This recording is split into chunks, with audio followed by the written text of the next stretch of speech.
ఇప్పుడు మీరు చెప్పిన దాని ప్రకారం కేంద్ర ప్రభుత్వ స్థాయిలో కులగణన చేయొద్దు, రాష్ట్రాలు సొంతంగా చేసుకోవాలంటారా మీ ఒపీనియన్? మీ జాతీయ పార్టీ అయితే కులగణనకు వ్యతిరేకం, కులగణన అయితే చేయట్లేదు. ఇప్పుడు తెలంగాణ రాష్ట్రంలో రేవంత్ రెడ్డి సర్కార్ చేపట్టిన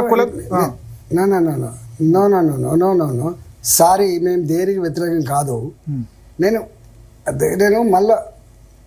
మళ్ళొకసారి చెప్తున్నా, అసలు ఎంత ఇప్పుడు తెలంగాణ రాష్ట్రంలో 23 కులాలు బీసీల కింద ఉన్నాయి. 26 కులాలు ఉన్నాయి. కేంద్రం లెవెల్ ఇప్పటిదాకా ఓబీసీలు లేవు. నేను ఇంతకుముందు చెప్పిన మూడు ఎగ్జాంపుల్స్ కూడా మీ కళ్ళ ముందు ఉన్నాయి. ఇంత కాంప్లికేటెడ్ ఉన్నప్పుడు మీరు దేశవ్యాప్తంగా చేయాలంటే దేశవ్యాప్తంగా కేంద్ర ప్రభుత్వం ఇలా సర్వే చేసింది. రజకులు అనే సబ్జెక్ట్ ఉంది. రజకులను తెలంగాణలో ఎట్లెత్తావు దేశవ్యాప్తంగా, మళ్ళీ కర్ణాటకలో ఎట్లెత్తావు చెప్పండి. అంటే నువ్వు అండర్స్టాండ్ ద థింగ్స్, అర్థం చేసుకోను. అందుకని కులగణన అనేటువంటిది రాష్ట్రాల పరంగా చేయాల్సిందే. సో రాష్ట్రాల పరంగా ఇప్పుడు మన రేవంత్ రెడ్డి గవర్నమెంట్ చేసింది, అయినా కరెక్ట్ ఎక్సైజ్ చేయలేదు అంటారు. ఇప్పుడు కొద్దిమంది ఏం చెప్తారంటే ఓసీ జనాభా పెరిగింది, బీసీ జనాభా తగ్గింది, ఓసీ జనాభా తగ్గింది, బీసీ జనాభా పెరిగింది, బీసీ జనాభా తగ్గింది అంటున్నారు. 20 లక్షల బీసీలు తగ్గింది అంటారు. భరత్ ఉంటుందా అట్లా? ఇంకా కాదండి,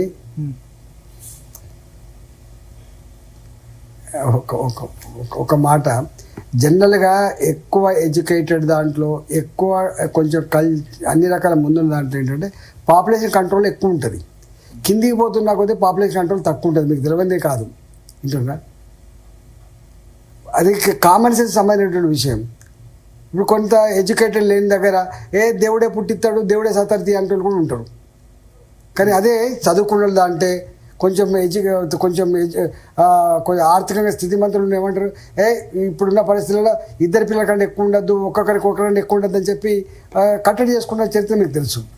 అందువల్ల తప్పు కదా. మన జనరల్గా పర్సెప్షన్ చూసినా ఏంటంటే తప్పైంది కదా.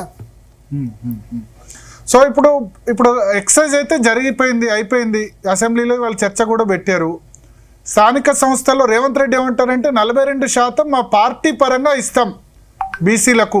స్థానిక సంస్థల్లో ఒకవేళ అక్కడ జరిగిన 42% ప్రయత్నం చేస్తాం, అది కోర్టులో కనుక వర్కౌట్ కాకపోతే మా పార్టీ పరంగా రిజర్వేషన్ ఇస్తాం. వాళ్ళు ఒక భరత్ ఒక మాట, ఇప్పుడు భరత్ గారు రేవంత్ రెడ్డి గారు కొత్తగా పార్టీ పెట్టలే, కొత్తగా పుట్టిన పార్టీ కాదు, కొత్తగా రాజకీయ నాయకుడు కాదు.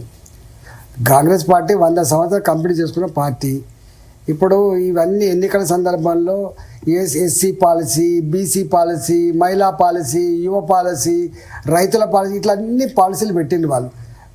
అప్పుడు 42% బీసీలకు రిజర్వేషన్ ఇచ్చే నేను స్థానిక సంస్థల ఎన్నికలకు పోతా అని చెప్పిన మాటలన్నీ వేయండి. మీరు నన్ను ఎందుకు అడగాలి? ఇప్పుడు ఆనాడు రేవంత్ రెడ్డి గారు చెప్పిండు అట్లా, నేను 42% మీకు రిజర్వేషన్ కల్పించను, 42% కాంగ్రెస్ పార్టీ ఇచ్చుకుంటుంది గిదా అని చెప్పే మాట. మీ పార్టీ ప్రజలంతా అర్థం చేసుకుంటారు భరత్ గారు, తప్పించుకోలేరు, గుర్తుపెట్టుకోండి.